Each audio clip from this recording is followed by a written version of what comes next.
Hello and welcome back to my channel. I'm really excited about today's video because this is a food video, which is always one of my favourites to film because it means I get to eat. So today I'm going to be sharing with you 4 recipes which are all under £5 for a family meal, which is great. Some of the recipes, I think the cheapest I've got to is like £1.97, which is so good. And it just goes to show that eating vegan food doesn't have to be expensive. I know there is a bit of a stereotype that vegan food is expensive. None of the recipes I've used today have any tofu or fake meat involved, and that doesn't mean they're tasteless. They are very tasteful. If you're new around here, hello, my name is Caroline. I am a mother of a 1-year-old, nearly 2-year-old called Ellis, and I do all types of videos on this channel ranging from food recipes like this one, vlogs, hauls, tips and tricks, things to entertain your kid, all sorts, everything and anything you can find here. So I'd love it if you would hit that subscribe button. I'm also over on Instagram. I'll put my link here, and yeah, follow along, join the gang. I'd love to have you join in. Without further ado, let's get into the video. So for the kidney bean burgers, you will need half an onion, 2 garlic cloves, 1 teaspoon each of paprika, cumin and coriander, 90 grams or 1 cup of oats, 2 tablespoons of oil, I'm using sunflower, a tin of kidney beans, a tin of sweet corn and 1 tablespoon of flaxseed. And the optional sides and toppings, we have some sweet potatoes, some lettuce and avocado, and obviously your mayonnaise and ketchup if necessary.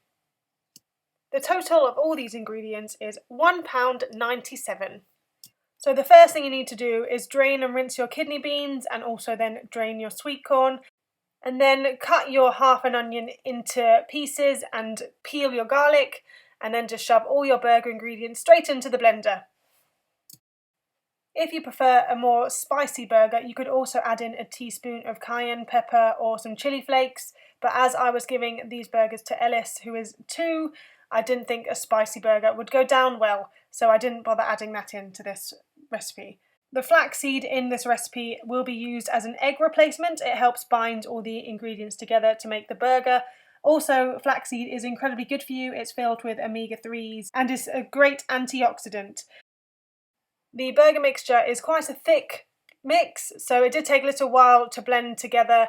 I did have to keep poking it with this stick thing, whatever that might be called, and don't forget to add in your oil. You may have to add a little bit more if you find your mixture is a bit dry. But once it is all blended together, you're just going to take out handfuls at a time and put them on a baking tray. Make sure you have like some sort of silicone mat or baking parchment down so it doesn't stick, and then put the patties in the fridge for half an hour just to set. Whilst my burgers were in the fridge, I peeled and chopped up my sweet potatoes into fry shapes. We have an air fryer, so I'm just shoving them in there with a tablespoon of oil and another teaspoon of paprika. I just mix all that together and then air fried them for 15 minutes. Obviously you don't have to have an air fryer, you can do that in the oven as well. You probably need a bit more than 15 minutes though, probably about 25 to 30 minutes. Once the burgers have been in the fridge for half an hour, I'm then just going to gently fry them on each side for 5 minutes. The burgers turned out very well, they held their shape well and they were very tasty, but I will just say that they're not the best for the next day. I did refrigerate 2 of the burgers and they were quite dry for the next day, so I recommend eating them all in one sitting if you can. We also added some lettuce and avocado to our burgers and fries. Obviously we could have had a burger bun as well, but we didn't really fancy that. And yeah, burgers for under £2. So for this pasta recipe, you need 1 onion, 4 garlic cloves, although you could add more garlic if you fancied that, a punnet of mushrooms, pasta, I go with 100 grams per person, some fresh or dried basil, a teaspoon of parsley, a cup of soya milk, 2 to 3 tablespoons of tahini, half a lemon and 3 tablespoons of nutritional yeast. And the total of this recipe is £2.91. So the first thing you're going to do is obviously cut up all your mushrooms, your onion and your garlic. I struggle so much with mushrooms. I'm not sure, are you supposed to wash mushrooms? I'm sure I've read somewhere that you're not supposed to rinse them off. But then my ones are covered in mud a lot of the time, and so obviously I'm not going to eat mud. And then also, are you meant to eat the stalk of a mushroom? I always find that the mushroom stalks are quite tough and rough looking, so I usually cut them off as well. If you are a mushroom cutting connoisseur, please fill me in. What am I doing wrong? Help! Once all your veg is cooked, you're just going to cook your pasta according to the instructions. Spray some oil onto your pan, and then first of all fry off your onions and then your garlic as well. And then add in your mushrooms and let them fry off until they reduce significantly. Then once your pasta is cooked, you're going to drain it and then add it to your mushroom, onion and garlic pan. And then add in your tahini, soy milk, your herbs and the lemon juice and nutritional yeast. And give it a good stir and keep it cooking until everything is combined. You may want to add in some salt and pepper at the end if you fancy it, but here we have it, a vegan creamy pasta recipe which is delicious and healthy.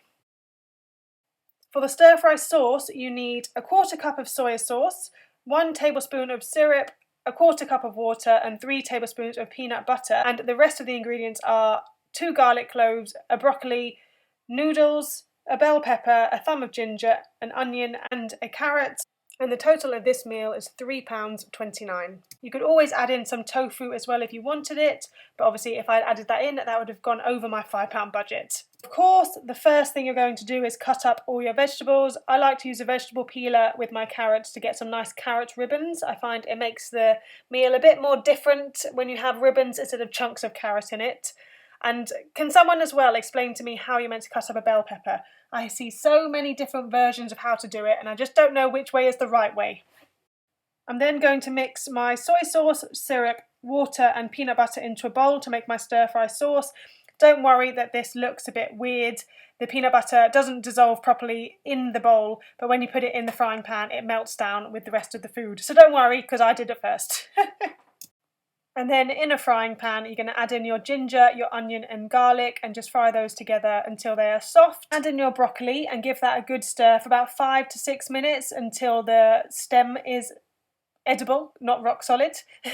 And then add in your bell pepper and carrot and give that a stir as well until the bell pepper softens up a bit. And then you're going to add in your peanut butter sauce and then bring it to the boil and let it all cook together for about 5 minutes. Add in your noodles, and then I left the lid on this so the noodles could steam and break apart. But obviously, if you're using different noodles, you might want to cook them separately, but my straight-to-wok noodles required me just to let them sit for a while. And once the noodles are cooked, you are ready to serve up. This meal was delicious. It's probably my favourite meal out of these 4 I show you today. And the last meal I'm going to show you today is a mushroom risotto. You need 300 grams of risotto rice, a punnet of mushrooms, 2 garlic cloves, 1 onion, a litre of stock, which requires 2 stock cubes, 1 cup or 90 grams of peas, 1 teaspoon of dried thyme, and 1 teaspoon of parsley. The total for this meal was £2.31. Here we are again cutting up my mushrooms, and then I obviously cut up the onion and crushed my garlic as well.